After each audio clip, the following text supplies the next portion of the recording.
Mercredi 17 mars 2021, fidèles internautes, bienvenue à cette nouvelle sortie de la revue de presse sur JDC Plus TV.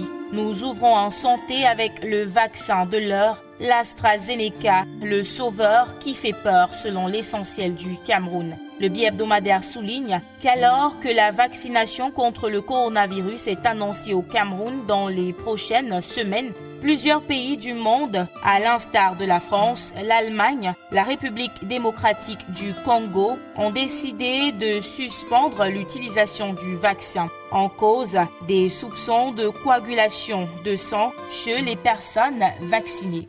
On reste en santé avec Essingan qui nous fait savoir que dans le cadre de la lutte contre la pandémie à coronavirus au Cameroun, les médecins sont en rébellion contre le ministre de la Santé publique, le docteur Malachi Manaouda. Ils réclament leurs émoluments issus de leurs prestations lors de la première vague de la pandémie. Certains, notamment les chefs d'établissement, se plaignent de ce qu'ils ont préfinancé des prestations mais n'ont pas encore été remboursés. Bien plus, les hôpitaux sont vides, les équipements prétendument acquis n'ont pas été livrés, d'où l'escalade de morts. Selon ces professionnels de la santé, tels que relayés par Essingan, pendant ce temps, le ministre Malachi Manaouda mène un train de vie princier, se tapant villa et propriété. La suite de cette histoire est à lire en page 3 d'Essingan, parution de ce mercredi.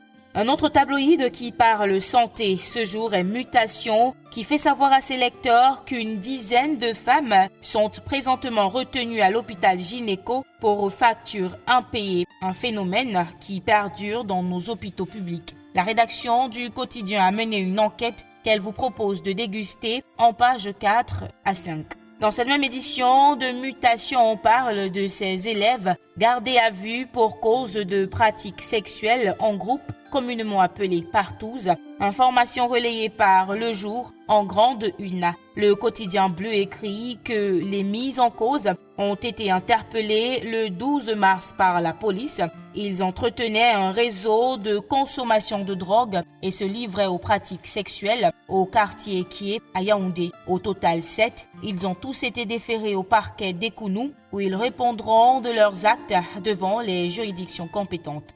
Prochain arrêt dans cette édition de la revue de presse, repère qui parle explosion des effectifs à la fonction publique. Le nombre de fonctionnaires aurait quasiment doublé au cours des 10 dernières années. D'après les statistiques présentées par le journal, ils sont passés de 197 471 agents de l'État en 2010 à 340 957 en juin 2020. Une évolution qui représente un risque pour la soutenabilité budgétaire de la masse salariale. Et on termine avec le quotidien gouvernemental qui parle d'intégration sous-régionale avec la rémobilisation de la CEMAC par le président Paul Biya dans un message délivré hier mardi 16 mars à l'occasion de la 12e journée de la Communauté économique et monétaire de l'Afrique centrale. Le président en exercice, son Excellence Paul Biya, a clairement indiqué que les défis sanitaires, sécuritaires, économiques et sociaux actuels ne devraient pas remettre en question les options de développement commun